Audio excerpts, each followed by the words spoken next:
रोशनगाव येथील उपसरपंच, सरपंच आणि गावातील नागरिक या ठिकाणी बेमुदत आमरण उपोषणाला बसलेले आहेत.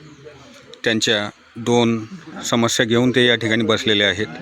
पहिलं तर जलजीवन मिशनचं जे विस्कळीत काम राहिलेलं आहे ते तात्काळ मार्गी लावण्याबाबत, आणि दुसरं घरकुल योजनेतील लाभाचे जे पैसे असतात, जे निधी शासनाकडून वितरित करण्यात येत असतो, तो त्यांना वेळेवर झाला नाही. 1.5 वर्षापासून हप्ते पेंडिंग आहेत. अशा या दोन विषयांवर संतप्त प्रतिक्रिया हे लोक देत आहेत आणि या ठिकाणी उपोषणाला बसलेले आहेत. कृष्णाभाऊ, काय विषय आहे आपला? महत्त्वाचा विषय आहे जलजीवन योजना. कमीत कमी त्यांचं कालावधी संपून 6 महिने झालेले. म्हणजे काम कंप्लीट करायला त्यांना 6 महिन्यापूर्वी सांगितलं होतं. त्याचीही मुदतवाढ सरकारनं दिली होती, त्यातही त्यांनी कंप्लीट केलं नाही. आणि आता समस्या पाण्याची इतकी आहे. रमजानचा महिना असल्यामुळं बहुसंख्य लोक, आमचे बहुजनाचे लोक रोशनगावात राहते आणि सर्कलचं गाव असल्यामुळं पाण्याची इतकी टंचाई निर्माण झाली आहे. ठेकेदार, पाणीपुरवठा अधिकारी, त्यांचे इंजिनियर, हे सगळे लोक शिओ यांनी आम्ही वेळोवेळी संपर्क साधला, निवेदन दिले. ते आज करू, उद्या करू, परवा सुरू करू. आणि 2 दिवसापूर्वी म्हणे बजेटच संपलं. आता बजेट पुढं योजना पास झाल्यावर संपत असतं का? 80% बिल वितरित झाल्यावर बजेट पुढं संपत असतं का? हे पूर्ण मिलीभगत आहे. राजकीय लोकांपासून, गल्लीपासून दिल्ली लोक हे सर्व अधिकाऱ्यासकट आणि राजकीय नेत्यासकट मिलीभगत लोक, सर्वसामान्याचा या सुराडा आहे. एकंदरीत जर आपण बघितलं तर जलजीवन मिशन या वैशिष्ट्यपूर्ण योजनेचा, पाणी पुरवठ्यासाठी जी योजना होती, याचा तुम्हाला कोणत्याच प्रकारचा फायदा झालेला नाही? एक थेंब सुद्धा गावात आलं नाही. एक थेंब सुद्धा.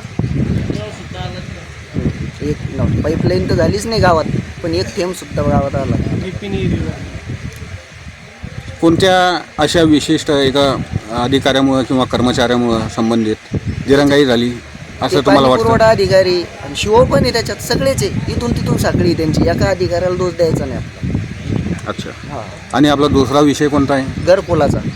सगळे रमाई, मोदी आवास, आयलादेवी, यशवंतराव चव्हाण, सगळ्या घरकुलाचा जो पेंटिंग विषय हा तात्काळ वितरित करण्याबाबत आमचा विषय नाही कधी झाला. तर आम्ही आम्हाला उपोषण आमचं काय आम्ही पाणीसुद्धा घेतलेलं नाही. तुमचा जे विषय आहे, तर जे मंजूर घरकुल झालेले आहेत त्यांचा निधी आतापर्यंत सरकार शासनामार्फत तुम्हाला प्राप्त झाला नाही का?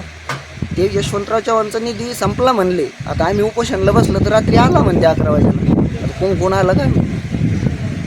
आता आला म्हणले ते संध्याकाळ लोक तुमचा प्रश्न मार्गी लो म्हणजे घरकुलाचा. BDO महोदयाकडून तुम्हाला संपर्क साधला, त्यांचं बोलणं झालं. जिल्हा परिषदला आहे ते म्हणे मीटिंगमध्ये त्याच बोलल्या आम्हाला, मी तुमचा प्रश्न मार्गी लावते म्हणे. BDO मॅडम म्हणल्या.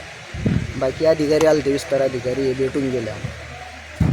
तुमच्या सर्व समस्याचं निवारण हे अधिकारी लोक करतात म्हणतात ना? हां हां. तर मग तुम्ही उपोषण आज म्हणले ना ते, आतापर्यंत थोडी म्हणले 2 दिवसात करतो. काल बसलो म्हणून म्हणले, या आधी नाही म्हणले ना. तुम्ही तुमच्या उपोषणावर ठाम आहेत? हो, ठाम. आमच्या उपोषणावर ठाम. आमचे गावचे सरपंच, उपसरपंच हे उपोषणाला बसले. कशामुळे बसले? इथं बोर्ड लावलेलं आहे आम्ही. काही आमच्या गावाच्या समस्या आहे पाण्याचा. जलजीवनचं काम 1,75,00,000 रुपयाचं आहे आणि हे काम चालू केलं त्यांनी. त्याचं विहीर केली. विहिरीच्या नंतर त्यांनी DP बसवली नाही. पाईपलाईन फक्त त्यांनी गावापर्यंत आणली. आम्ही त्यांना बोललो ही पाईपलाईन आमच्या जुन्या विहिरीमध्ये टाका, तरी फक्त आश्वासन देतं आम्हाला. झाले 6 महिने गोष्टीला. आज जास्त पाणी टंचाई आमच्या गावामध्ये, सर्कलचं गाव असल्यामुळे. आणि आता बोलतात की आम्ही करू का? बोलते आम्ही अजून 1 रुपया बिल नाही भेटलं आम्हाला. आणि आम्ही चौकशी केली की त्यांनी 80% बिल उचललं आहे म्हणून. आता 80% बिल उचललं, मग काम करायला पाहिजे. DP बसवायला पाहिजे. कमीत कमी त्या विहिरीमध्ये पाणी टाकायला पाहिजे त्यांनी. नवीन विहिरीला पाणी जुन्या टाकायला पाहिजे. गावाची पाणी समस्या मिटली असती. आता 3 महिने जायचे पाण्यासाठी. घरकुलचा विषय तुमचा? घरकुलचे काही लोकांचे विषय असा आहे, 5-7 लोक त्यांचं एक बी पेमेंट पडलं नाही. पहिला हप्ता पण पडला नाही.